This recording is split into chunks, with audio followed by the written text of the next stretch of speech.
And welcome back.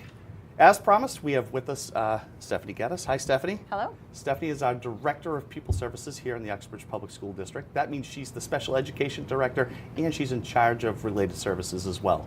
Stephanie, you've been here since about 2016. Yep. And just by way of background, you get 15 years in special education and you're a licensed psychologist, correct? All of those are true. Thanks so much for being with us today. Thank you for having me. And I see you brought a friend. I did. We have Jennifer Ramsdell. Jennifer is our newest administrator joining us here in December.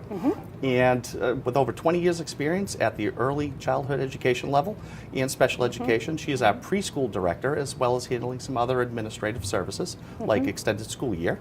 Right. And Jen, we're so glad that you're with us in the district and we're glad that you're here today. Thank you for having me. Happy to be here. Alrighty. And so we're talking about special education, and more specifically, we're talking about transitions that our students go through from ages 3 to 21. First, let's talk about the essential question, which is, what is special education? So that's actually a really big question, but a very simple definition for that really big question is that it's a term that encompasses the services for students and instruction for students who have disabilities ages 3 to 21 so that they can have access to their public education kind of on the same playing field. For every student, we have a meeting where we determine whether or not a student is eligible, and we create for them something that's called an individualized education plan, or as we call it, an IEP. We have a thing for acronyms. Sure we do. So we call it the IEP, and it outlines for us the specific supports, services, and direct instruction that every student needs. And within that, each IEP team is really charged with determining what's going to give the student the most educational benefit within the least restrictive environment. And ultimately, at the end of the day, what we're trying to do is get the students the most supports and services that we can to teach them the skills and strategies they need so that they can be dependent and no longer need us. So that's that gradual release Absolutely. that we have. Yeah. And it levels the playing field as well. Right. But we're talking about transitions, and why is that such an important topic for our students in special education? So as I said earlier, we work with students who are ages 3 to 21. And when you're talking about age 3, you're talking about parents' babies, and you're talking about their first introduction to an instructional setting. And so we really want to make sure that that's as smooth as possible for parents. We want them to really feel kind of a rapport and trust with us that they have even in their home when they have home-based services. And then on the other end of it, we have students who are leaving us and going into the adult world for the first time. And again, that's another really scary moment for a lot of parents. Have we taught them enough? Are they ready to go and be on their own? And so we really, again, want to make sure that we've made that as smooth as possible for them so that all of our students can leave here being independent adults. And having 2 children myself, I know there's a little anxiety about sending your child off Right. to school and graduation as well. So I can't imagine with children with disabilities. Right, exactly. So that leads us to Jen. Jen, so at our integrated preschool here in Uxbridge, can you tell us a little bit about what happens there? So as you were just talking about, our integrated preschool is really the first exposure to the school setting for many of our children. We have teachers that are teaching students that are enrolled as tuition students, as well as students that are enrolled based on a disability and determined by the team process, as Stephanie mentioned. Our goal is really to support that transition. We're taking children from home-based services through early intervention, entering them into the public school setting, and that's scary for families. So we really want to help smooth that transition, make it as seamless as possible for families so that they feel safe sending their little ones off. Our program is developmentally appropriate, multi-age, and standard-based, so we really are working towards helping that young child be ready for school entrance for kindergarten. And talk to us just a little bit about our staff. These are licensed teachers, master's degrees and all of that. Yes, and our teachers are licensed early childhood educators. They have special education background as well, because they really have a dual role working with these children to really integrate and provide these children with a transdisciplinary approach to their learning. Okay.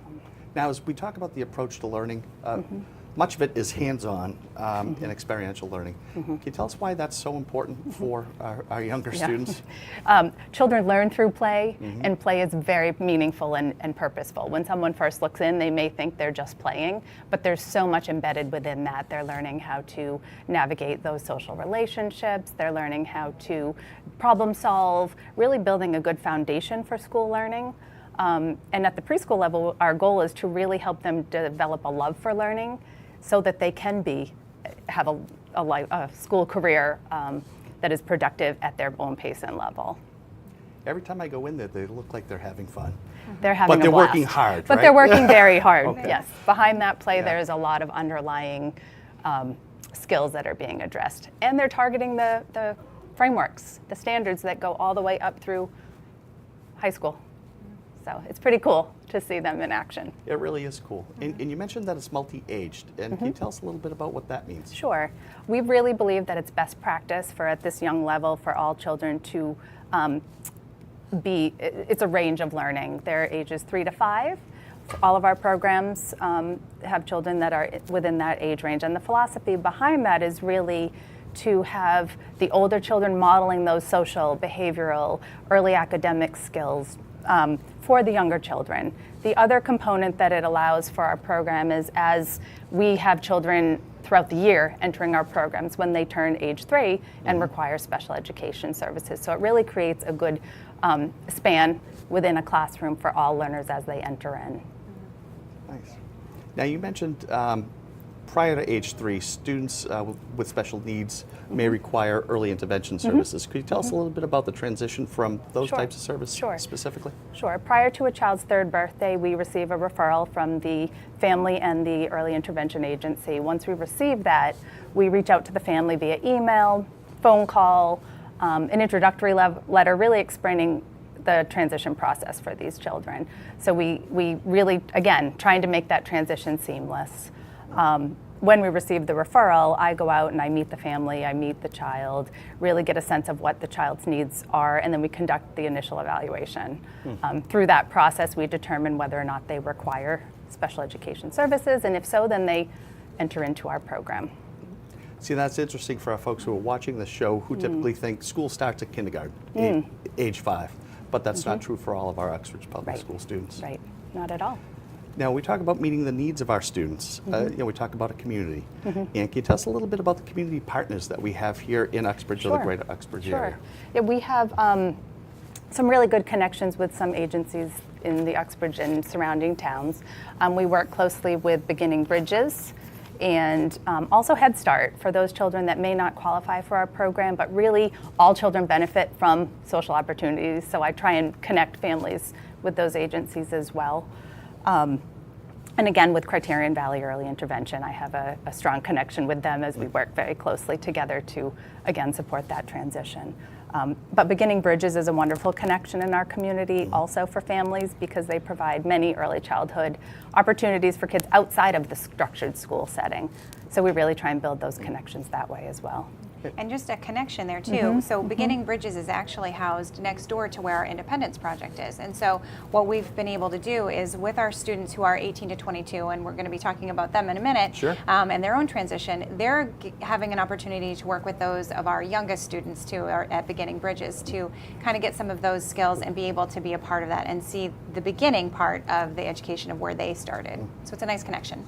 And it's nice where they're housed is where the central office is housed. Exactly. So we get to see from ages 3 to 21, and we get to see it firsthand. Right. They do some great work in both programs. Absolutely. That's And awesome. our last question there for you, Jen, is now students are, they're going to graduate preschool. Yep. And they're going to go to kindergarten. So there's one more transition Right. that our regular ed students who are just entering kindergarten for the first time may not be experiencing. Can you tell us how we prepare our kiddos for that? So for our students that are enrolled in our program at Taft ELC, we start in January, February, March, really working with the staff at the kindergarten level to support the transition for these kids. We talk about their goals and objectives. We meet as school-based teams. We meet with families at their IEP meetings to really talk about what is going to support the best transition for that child. And we also do a larger transition information night as well for students going from preschool to kindergarten, and all of our community families, even if they're not involved with our preschool, regardless, they're invited to the kindergarten transition night, and that's actually going to be happening fairly soon. You're going to plug the date right now? I am going to plug Go it. ahead. It's on March 7th. It's at 6:30, and it's at Taft ELC. So the administration there will be giving a brief tour. They'll be giving a brief PowerPoint presentation and talking about what it's like moving from preschool over to kindergarten. In addition, I'm going to do another plug. We have a transition night coming up for all of our students who are transitioning into and out of school on March great. 13th. Fantastic. And that's going to be happening at the high school in the library at 7 o'clock. We've invited a lot of our partner or our area agencies like Mass Rehabilitation Commission. We've invited the Department of Mental Health. We've invited the Department of Developmental Services. Early intervention we invited. Head Start is coming. And as well as a couple of other local businesses that work with our students with disabilities. Yeah. This community's been very supportive of all of our students, and we're grateful for that, and grateful for the opportunity for you to pull them together for our parents for one-stop shopping. Absolutely. And we'll be able to find that information on our website under Pupil Services Yes. Department. Okay. Thank you so much, Jennifer. Thank you for being here as well. Thank you. When we come back, we will have Lori Tobin. She is our special education chairperson right here at Uxbridge High School. In the meantime, please see some of the footage shot at our preschool and our Independence Project. We'll be right back.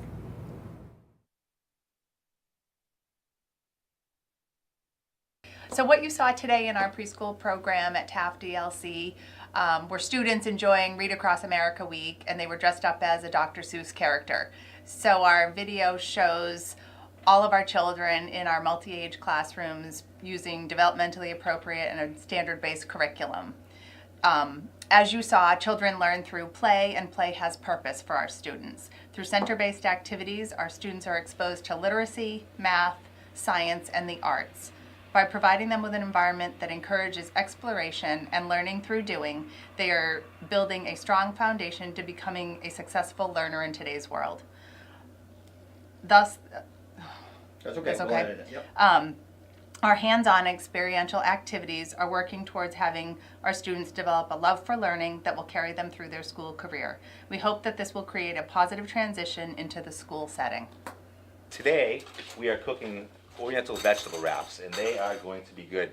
Everybody had their own task, and we had different students that were cutting, dicing, slicing, getting everything ready so that we could have the two young women sauteing now. And we're going to be joining together as a group in a few minutes and enjoying a lunch. One of the things, as I said before, that we really pride ourselves on here is having a family atmosphere, and that means cooking and eating together as well as doing social activities together. At the Independence Project, we really go over everything that a young adult needs to become an active member of the community, a productive member of the community, if you will. Everything from social emotional skills all the way to cooking skills, as you can see, with vocational skills obviously being a main focus, because we want to make sure that we send out the young adults ready to become independent, thus the name Independence Project. Yesterday we ran a group session on friendship skills. I think one of the most important things is to be able to share space effectively with others, and so we take it very seriously here at the Independence Project that we have the necessary social skills that we can use to then make friends. We talk about getting out into the community, joining clubs, getting involved in sports, joining gyms, etc., as a way to meet new people with similar interests. And we're back. With us still is Stephanie Geddes, our Director of Pupil Services. Stephanie, thanks for staying for the second segment. We greatly appreciate it. Thanks for keeping me here. And joining us on the set is Lori Tobin. Lori is our high school special education chairperson. Lori's been with us since 2016, and you are a licensed school adjustment counselor by trade. Yes, correct. All righty. We're still talking special education, and we're still talking transitions. But Stephanie, now if you could lead us through some of the transitions that our secondary special education students experience. Sure, I can do that. So secondary transition is a thing in special education.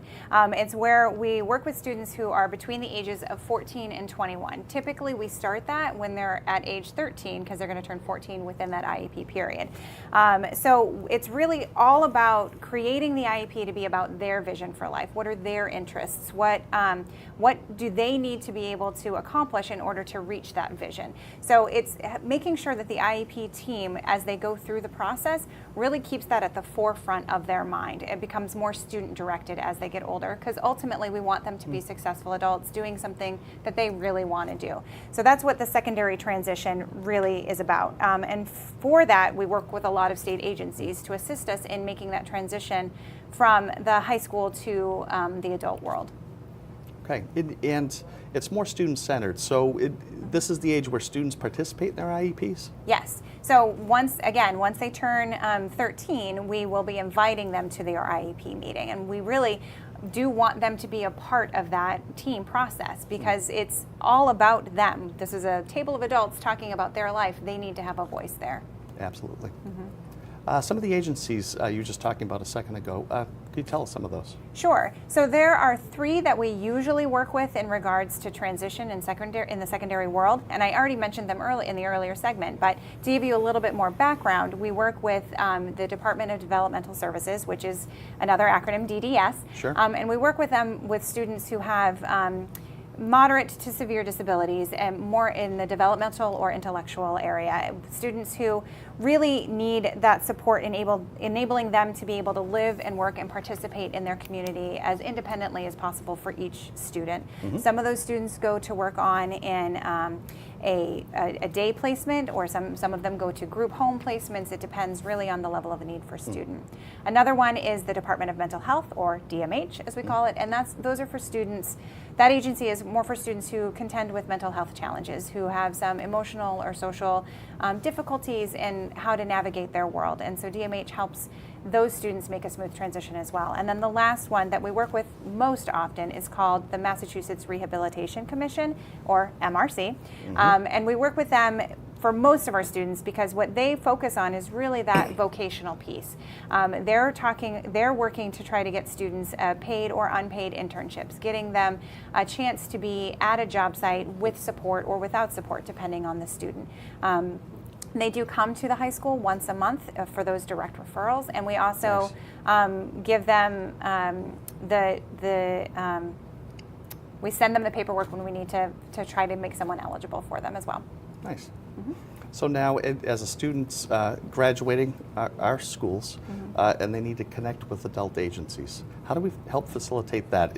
Along the same process? It is a part of that process. So really what we file is called a Chapter 688. It's something that happens through typically the IEP process, but it can happen outside of that as well if a student does require it. The goal is to provide that information to the agency at least 2 years before the student is going to leave us. So for most students, that's going to be in their junior year. And they come and they're a part of that IEP team meeting that we're having. Nice. Now, Laurie, down to you. Stephanie had mentioned earlier, and we've been talking about students, Uxbridge Public Schools, that are here from ages 3 to 21. So when Jen was on, we were talking about students who arrive before the typical K-12 programming. Can you tell us a little bit about our students after they leave grade 12? Sure. So after high school, we have a program called the Independence Project. It's for students between the ages of 18 through 21, for students that have moderate to severe special needs. The young adults at the Independence Project, they focus on developing and strengthening different life, functional, vocational, social, and community skills. Basically, the goal is to help them transition to adulthood and ensure that they have the skills necessary so that they can become as independent as possible. And they're a great group of kids down there. And I know Mr. T does a wonderful job. Like we mentioned, that's where our central office is. And just an absolute delight. Now, can you walk us through a little bit about what their individual day may look like? Or a typical day? Yeah, so that would really depend on the particular young adult, because we try to program for each of them based on their particular areas of interest or their strengths as much as possible. So, of course, there are components of the program that all of the students participate in, such as lessons that are related to consumer skills, meal preparation, budgeting, and social skills and life skills. And actually, the current space that the program is in, it has been modified into a studio-style apartment, so the students are able to practice and maintain the skills that they're going to need as they become independent adults. So for independent living, as well as independent vocation. So perhaps you could talk to us a little bit about some of the internship places and the vocational placements they have. Sure, that's where we get more into the individualizing piece and basing it on the particular young adult's strengths. So We have partnered with many different local businesses and agencies in the community over the past few years so that we can provide those vocational opportunities. So we've had students work at Uxbridge House of Pizza, Lydia Taft House, Hannaford, Milford TV, Whiten Community Center, Great Stories Comic Book Shop, Honey Farms, Beginning Bridges, Southwick Zoo. I don't want to forget anybody. St. Camillus Nursing Home in Whitensville. We'll just have them running on the screen. Yeah, at the end of the exactly.